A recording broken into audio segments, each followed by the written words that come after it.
ఆదిలాబాద్ జిల్లా వార్తల విషయానికి వస్తే తెలంగాణ జాగృతి అధ్యక్షురాలు ఎమ్మెల్సీ కల్వకుంట్ల కవిత జన్మదినం సందర్భంగా జిల్లా వ్యాప్తంగా సంబరాలు నిర్వహించారు. తెలంగాణ జాగృతి ఆధ్వర్యంలో పలు సేవా కార్యక్రమం చేపట్టడంతో పాటు కేక్ కట్ చేసి సంబరాలు జరుపుకున్నారు. తెలంగాణ జాగృతి ఆధ్వర్యంలో జిల్లా కేంద్రంలోని గణేష్ మందిరంలో ప్రత్యేక పూజా కార్యక్రమం నిర్వహించారు. ఈ సందర్భంగా కల్వకుంట్ల కవిత పేరిట అర్చన చేయించారు. అనంతరం రిమ్స్ ప్రభుత్వ ఆసుపత్రిలో రోగుల అటెండర్లకు అన్నదాన కార్యక్రమం నిర్వహించారు.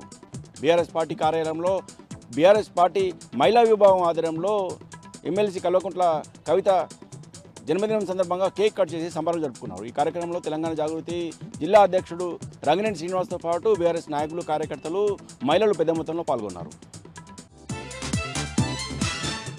మరో వార్తా విషయానికి వస్తే జిల్లా కేంద్రంలోని 12వ వార్డు కాలనీకి చెందిన కాలనీ వాసులు సెల్ టవర్ నిర్మాణాన్ని వ్యతిరేకిస్తూ హౌసింగ్ బోర్డు కాలనీ ఎదుట ఆందోళన చేపట్టారు.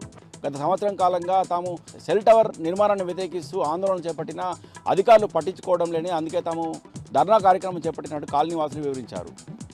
ఇప్పటికే సెల్ టవర్ నిర్మాణాన్ని వ్యతిరేకిస్తూ తాము పలుసార్లు అధికారులకు విన్నవించిన అధికారులు మాత్రం ఏమాత్రం పట్టించుకోవడం లేదని, పైగా తమపైనే కేసులు నమోదు చేస్తామని పోలీసులు హెచ్చరిస్తున్నారని, సెల్ టవర్ నిర్మాణం ఆపే వరకు తమ ఆందోళన కొనసాగుతుంది. ఇప్పటికైనా అధికారులు స్పందించి వెంటనే ఈ సెల్ టవర్ నిర్మాణాన్ని ఆపివేయాలని డిమాండ్ చేశారు.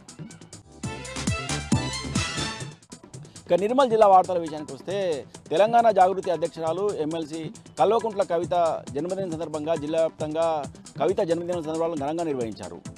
బీఆర్ఎస్ పార్టీ కార్యాలయంలో తెలంగాణ జాగృతి ఆధ్వర్యంలో కేక్ కట్ చేసి సంబరాలు జరుపుకున్నారు. ఈ కార్యక్రమంలో తెలంగాణ జాగృతి జిల్లా అధ్యక్షుడు లక్ష్మణాచారితో పాటు బీఆర్ఎస్ పార్టీ జిల్లా అధ్యక్షుడు రామకిషన్ రెడ్డి, అలాగే బీఆర్ఎస్ నాయకులు, కార్యకర్తలు, మహిళలు పెద్ద ఎత్తున పాల్గొన్నారు.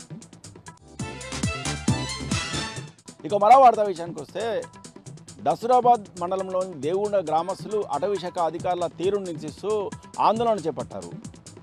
తమ గ్రామ దేవతను అవమానించే విధంగా మాట్లాడిన అటవీ శాఖ సెక్షన్ అధికారి కింగ్ ఫిషర్పై చర్యలు తీసుకోవాలని డిమాండ్ చేస్తూ ఆందోళన చేపట్టారు. తమ గ్రామ దేవత ఆలయ నిర్మాణానికి స్థలం కేటాయించాలని, అలాగే తమ గ్రామానికి రోడ్డు సౌకర్యం కల్పించేందుకు అటవీ శాఖ అధికారులు పర్మిషన్ ఇవ్వాలని డిమాండ్ చేశారు. లేని పక్షంలో తమ ఆందోళన కొనసాగుతుందని హెచ్చరించారు. ఈ సందర్భంగా తమ నిరసన కార్యక్రమంలో భాగంగా హరిజవరంలో ఉన్న తమ గ్రామానికి అడ్డంగా ఉన్న 200 చెట్లను నరికివేసి ఈ గ్రామస్తులు తమ నిరసన వ్యక్తం చేశారు.